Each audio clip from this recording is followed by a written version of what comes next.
नमस्कार 99 न्यूज के इस बुलेटिन में आपका स्वागत है। मैं हूं आपके साथ सोमनाथ तिवारी। बढ़ते हैं आज की खबरों की ओर। धनबाद के विनोद नगर बरमसिया के समीप रेलवे ट्रैक के पास मापी कर रहे BMCC dedicated freight corridor private limited का कर्मी जमीन मापी करने के दौरान ट्रेन की चपेट में आने से बाल बाल बच गया। कर्मी जमीन मापी करने रेलवे ट्रैक पर जैसे ही चढ़ा तभी तेज रफ्तार से ट्रेन आ गई। इस दौरान कर्मी ट्रैक से कूदकर अपनी जान बचाई। इस दौरान पल भर की भी देरी होती तो कर्मी की मौत हो सकती थी।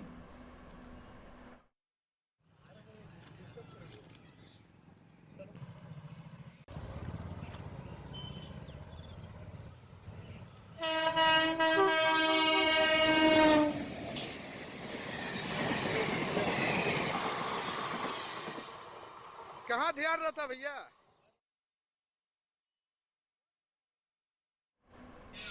धनबाद गोविंदपुर मार्ग NH32 पर पीके रॉय कॉलेज के समीप आज सुबह एक अनियंत्रित कार फुटपाथ पर चढ़ गई, जिससे कार चालक घायल हो गया। जानकारी के अनुसार पुलिस लाइन की ओर से आती हुई एक तीव्र गति की SUV कार अनियंत्रित होकर पीके रॉय कॉलेज के समीप एक तीखी मोड़ में फुटपाथ पर चढ़ गई।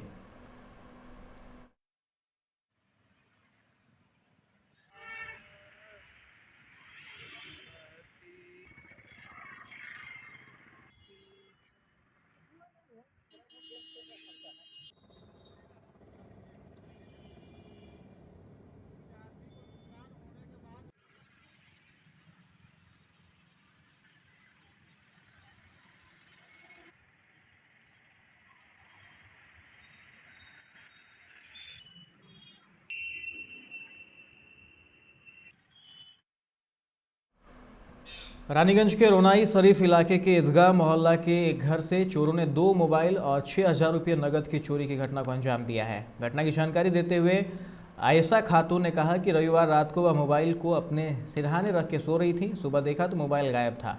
आयशा खातून के मामा साजिद ने कहा कि कल रात 12 बजे तक भी सब कुछ ठीक था, उसके बाद ही यह घटना घटी। उन्होंने कहा कि उनके पैंट की जेब में पर्स था जिसमें 6,000 रुपये थे, वह भी चोर ले गए। घटना की सूचना पुलिस को दी गई है। पुलिस मामले की जांच में जुटी है।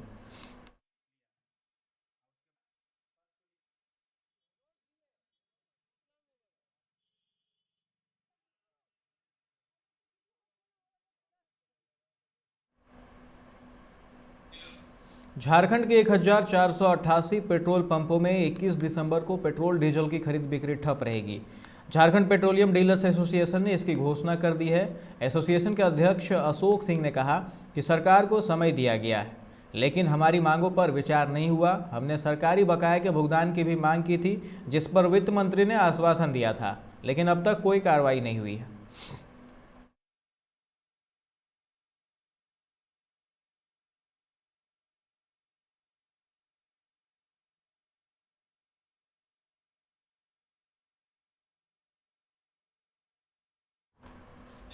राज्य के प्रारंभिक स्कूलों के शिक्षक सिलेबस के साथ साथ हैंडबुक से भी बच्चों को पढ़ाएंगे। इसके लिए हैंडबुक तैयार किया जाएगा या हैंडबुक सिलेबस के आधार पर ही तैयार किया जाएगा। इसके लिए स्कूली शिक्षा और साक्षरता विभाग ने 16 शिक्षकों की एक टीम बनाई है। हैंडबुक गणित, विज्ञान, हिंदी और अंग्रेजी विषय का होगा। हैंडबुक तैयार के लिए संबंधित शिक्षकों को झारखंड शैक्षिक अनुसंधान और प्रशिक्षण परिषद में प्रतिनियुक्त किया जा रहा है। यह शिक्षक 20 से 30 दिसंबर तक इसे तैयार कर लेंगे।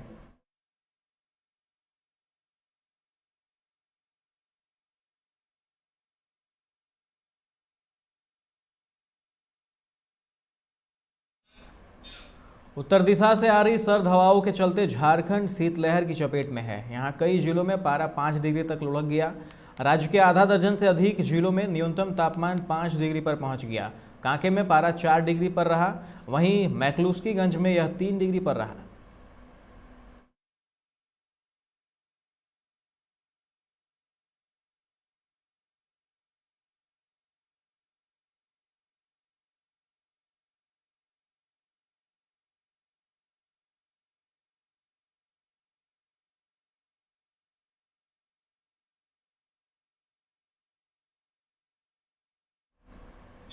तीसरी के पचरुखी मैदान में संथाल स्पोर्टिंग क्लब ने 3 दिवसीय फुटबॉल टूर्नामेंट का आयोजन किया, जिसमें 16 टीमों ने भाग लिया है।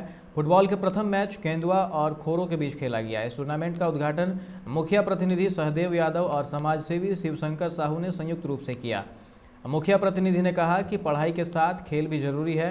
मैच के विजेता को प्रथम पुरस्कार 10,000, दूसरा 7,000, तीसरा 5,000 रुपये एवं चौथा पुरस्कार 4,000 रुपये दिए जाएंगे। इस मौके पर महतो दुखी टुडू, दिनेश हांसदा, मोहन टुडू, नवीन टुडू, कान्हा टुडू मौजूद थे।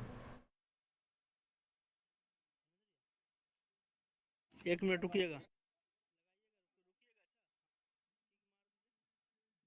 हमारी फुटबॉल काटिए। आज पिसरी प्रखंड के ग्राम पंचायत खटपों के अंतर्गत ग्राम पचरुखी के द्वारा संथाल स्पोर्टिंग क्लब के माध्यम से 3 दिवसीय फुटबॉल टूर्नामेंट का प्रोग्राम रखा गया है। यह हमारे पंचायत के लिए बड़ी ही खुशी की बात है, क्योंकि शिक्षा के साथ साथ खेल और कला का होना बहुत ज़रूरी है। और आज हम लोगों के यहाँ एक नया उमंग है, नई उत्साह है। यहाँ पर लोग जो है, पहले क्रिकेट के प्रति श्रद्धा था, अभी फुटबॉल के प्रति पुनः लोगों का एक बहुत बड़ा जागृति जगह है, जो हम लोगों का पुराना खेल का एक बहुत बड़ा अच्छा साधन है। आज हम लोग बहुत खुशी के साथ में मेरा पंचायत की तमाम जनता जो है यहाँ पर उपस्थित है। औरंगाबाद में आज सुबह ट्रक और कार की टक्कर में एक शिक्षक समेत 3 लोगों की दर्दनाक मौत हो गई। दुर्घटना में पैक्स अध्यक्ष बुरी तरह घायल भी हुए हैं। जानकारी के अनुसार डिहरा पैक्स अध्यक्ष सत्येंद्र नारायण सिंह उर्फ मंत्री अपने चैतन्य पब्लिक स्कूल के 2 शिक्षकों और साले दीपक कुमार के साथ अरवल लौट रहे थे। ओबरा थाना क्षेत्र के भरूप के पास उनकी कार में एक ट्रक ने टक्कर मार दी। इस टक्कर में तीनों लोगों की मौत घटनास्थल पर ही हो गई।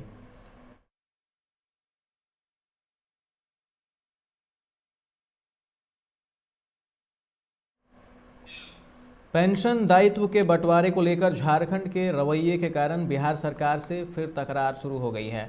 झारखंड पेंशन का बकाया 975 करोड़ नहीं दे रहा है। 2018-19 से लेकर 2020-21 तक के 3 वित्तीय वर्षों में बिहार को एक पाई भी नहीं दी है। इसे लेकर बिहार के वित्त विभाग के अपर मुख्य सचिव एस सिद्धार्थ ने झारखंड के मुख्य सचिव सुखदेव सिंह को कड़ा पत्र लिखा है। उन्होंने बिहार को पेंशन मद के बकाये का जल्द भुगतान करने की मांग की है।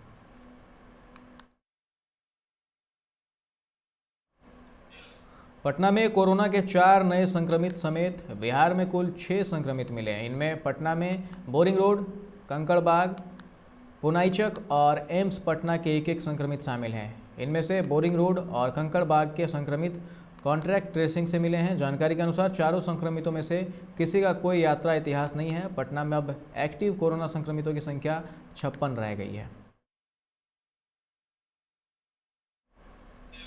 प्रदेश में बालू की किल्लत से लटके निर्माण कार्यों में तेजी आएगी। सरकार इसके लिए गंभीर है और आवश्यक कदम उठाए जा रहे हैं।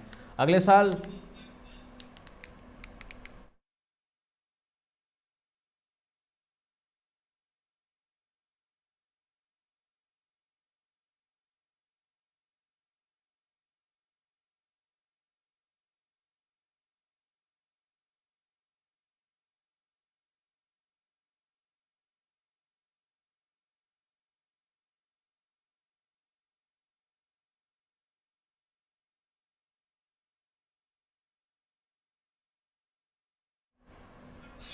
दिल्ली में पारा लगातार गिर रहा है। आज भी राजधानी में सुबह के वक्त 3.1 के करीब न्यूनतम तापमान रिकॉर्ड किया गया है। इसके अलावा राजस्थान में भी लगातार पारा गिर रहा है। यहाँ पर माइनस में पारा पहुँच रहा है। मौसम विभाग के ताज़ा अपडेट के मुताबिक आज चूरू में -0.5, सीकर में -0.1, तो वहीं करौली और फतेहपुर में -1.8 तापमान दर्ज किया गया है। बता दें कि इस वक्त देश में ठंड और वायु प्रदूषण से उत्तर भारत के लोगों का बुरा हाल है। राजधानी दिल्ली में लगातार दूसरे दिन दमघोंटू हवा ने लोगों का सांस लेना मुश्किल कर दिया है। पिछले कई दिनों से पंजाब, यूपी, हरियाणा सहित कई राज्यों में शीतलहर का प्रकोप देखने को मिल रहा है। पहाड़ों पर हो रही बर्फबारी के चलते लगातार उत्तर भारत में ठंड बढ़ रही है।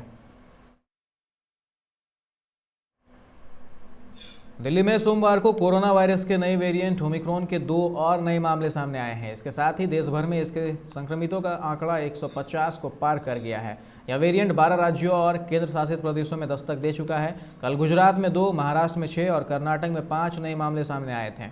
नए वेरिएंट के तेजी से बढ़ रहे मामलों ने केंद्र और राज्य सरकार की चिंताएं बढ़ा दी है। ओमिक्रॉन के सबसे ज़्यादा केस अब तक महाराष्ट्र में सामने आए हैं। यहाँ 54 लोगों में इसकी पुष्टि हो चुकी है। इसके बाद दूसरे नंबर पर दिल्ली है, जहाँ 24 मामले दर्ज किए गए हैं।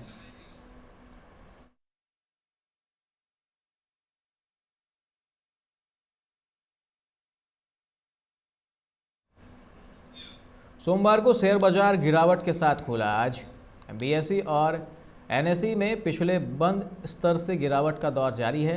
बीएसई का मेन इंडेक्स सेंसेक्स आज सुबह के अपने शुरुआती कारोबार के दौरान गिरावट के साथ कारोबार करते हुए देखा गया। सुबह के शुरुआती कारोबार के दौरान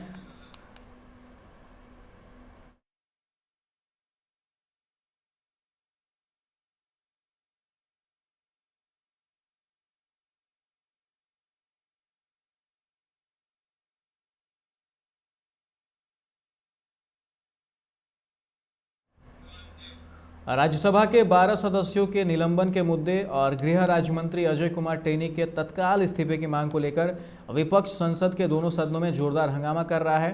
संसद की कार्यवाही शुरू होते ही हंगामे के चलते राज्यसभा को दोपहर 2 बजे तक के लिए स्थगित कर दिया गया है। लखीमपुर खीरी कांड में गृह राज्य मंत्री अजय कुमार मिश्र के इस्तीफे की मांग को लेकर विपक्षी सांसद आज दोपहर 12:30 बजे संसद में गांधी प्रतिमा से विजय चौक तक मार्च निकालेंगे। इससे पहले विपक्षी पार्टियों से निलंबन के मुद्दे पर चर्चा के लिए बुलाई गई सरकार की बैठक का बहिष्कार कर दिया। संसदीय कार्य मंत्री प्रहलाद जोशी ने कांग्रेस, तृणमूल कांग्रेस, शिवसेना, माकपा और भाकपा की बैठक बुलाई थी, जिनके सांसदों को पिछले महीने पूरे शीत सत्र के लिए निलंबित कर दिया गया था।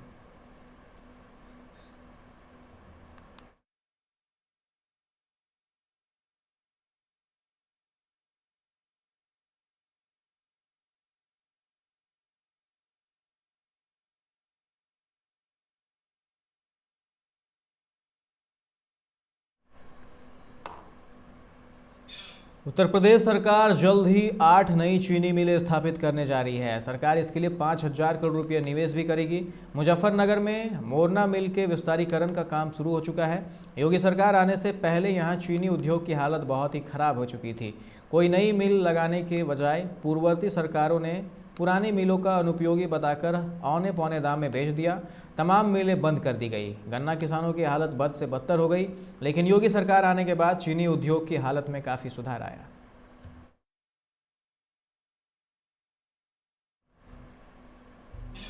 इस बुलेटिन में फिलहाल इतना ही। तमाम खबरों के लिए आप देखते रहे 99 न्यूज़। नमस्कार।